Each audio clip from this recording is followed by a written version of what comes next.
कह सकते हैं कि समग्र तौर पर एक मजबूत झारखंड की ओर बढ़ रहे हैं।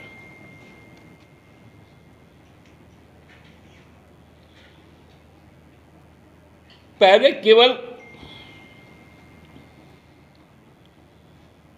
पूंजीपति वर्ग को खुश करने के लिए, ठेकेदार समाज को लाभान्वित करने के लिए जो काम किए जा रहे थे उस पर रोक लगाने का काम किया।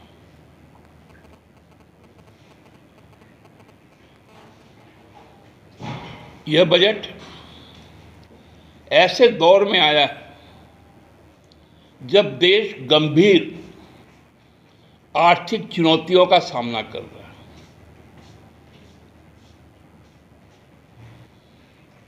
हम लोगों ने अपना जीडीपी का जो लक्ष्य रखा है वो राष्ट्रीय औसत से ज्यादा हो, लगभग 9% का हो।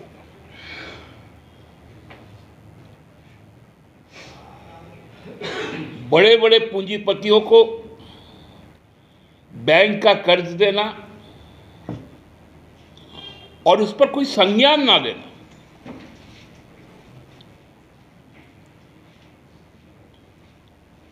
ये जो तमाम चीजें आज के दिन आ रही हैं कि माननीय सर्वोच्च न्यायालय को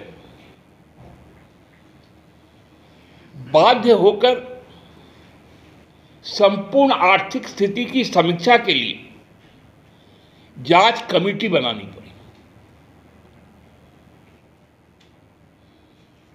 10 लाख हजार करोड़ का पूंजीपतियों का ऋण का पे ऑफ कर देना, स्टॉक एक्सचेंज के साथ खिलवाड़ करना,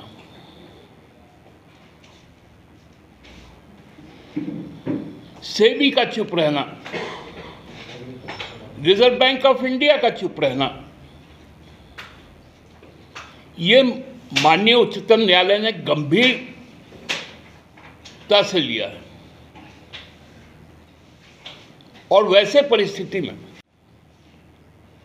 हम लोगों ने जो चेष्टा की है कि हम अपने इस राज्य को न केवल बचाए रखें उस संकट से, बल्कि मजबूत भी बनाए।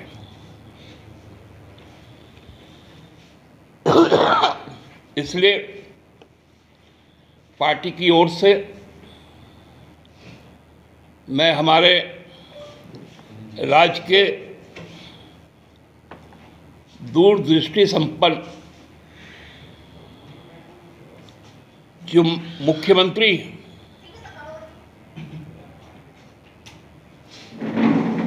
उनके प्रति आभार व्यक्त करते हैं। माननीय वित्त मंत्री जिन्होंने अपने परिपक्वता के साथ अपने उम्र का और अपने प्रशासकीय क्षमता को जिस प्रकार से एक साथ मिलाकर इस बजट को बनाने का काम किया, हम उनको भी कोटि कोटि उनका भी अभिनंदन करते हैं। आम लोगों तक खर्च की जो लक्ष्य है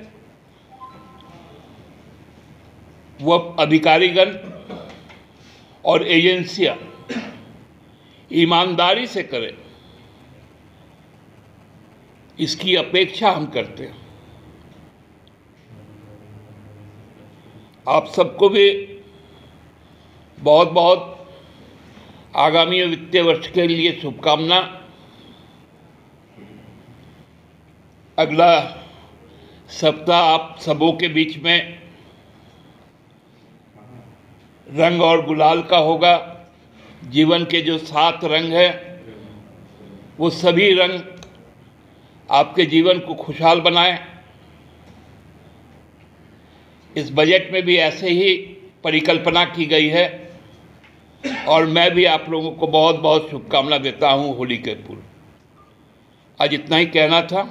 आप सबको धन्यवाद। स्वास्थ्य में भी 12%। आप यदि पूरा बजट का यदि लोक कल्याण से जोड़कर देखेंगे, जिसमें सीधे 3.5 करोड़ झारखंडी जन प्रत्यक्ष तौर पर जुड़े हुए हैं, उसमें जो 14 सेक्टर है उसमें 8 सेक्टर का यदि हम प्रतिशत मिला दें तो 71.04% हो जाता है। मतलब हम कह सकते हैं कि सरकार की पहली प्राथमिकता आम लोगों की जो बुनियादी चीजें हैं, चाहे वो स्वास्थ्य हो, शिक्षा हो, कृषि हो, कल्याण हो, ऊर्जा हो, पर्यटन हो, जिससे ग्रामीण लोग जुड़े हुए हैं, उनको सर्वोपरि रखा गया।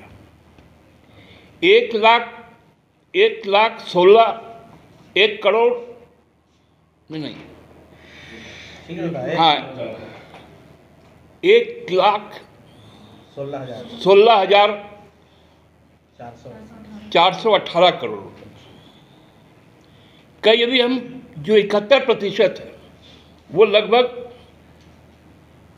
82,703.3472 करोड़ रुपीस हम लोग सीधे जन कल्याण के साथ, क्योंकि ये पहली बार हुआ है। हम लोगों ने विकास के कई मॉडल देखे,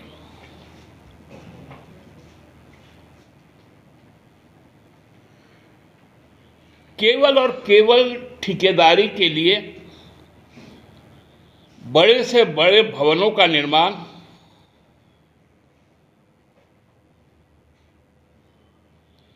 डैम का निर्माण और उसमें लूट, ये रघुवर सरकार की प्राथमिकता रही। लेकिन हमारी प्राथमिकता में आम लोगों का बुनियादी विकास है। साथियों, आज हेमंत सोरेन के नेतृत्वाधीन सरकार ने अपना चौथा हमर अपन बजट उपस्थापित किया। पहली बार इस राज्य में 1 लाख करोड़ से ज़्यादा की बजटीय प्रावधान और लक्ष्य हम लोगों ने तय किया है। बजट का जो भाषण है वो आप सबके पास है।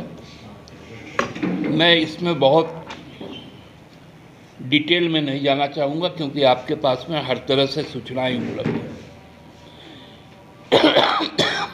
लेकिन इस बजट में पहली बार शिक्षा को, स्वास्थ्य को,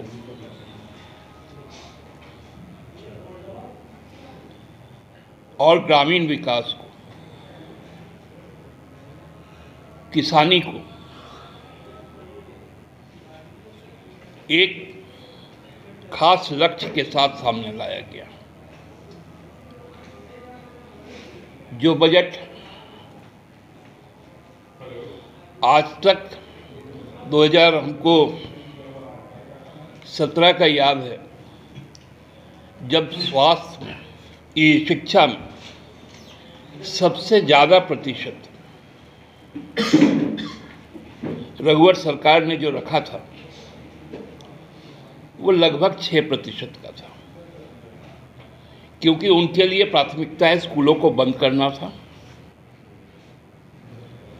हम लोगों ने इस बार शिक्षा के सुदृढ़ीकरण के लिए न केवल तकनीकी शिक्षा, साथ साथ आवासीय शिक्षा को खास तरजीह दी और बजट का प्रावधान 12% तक से भी ज़्यादा बढ़ाने, ग्रामीण विकास,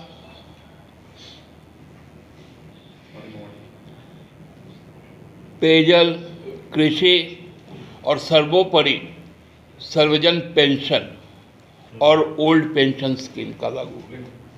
पेंशन में ही केवल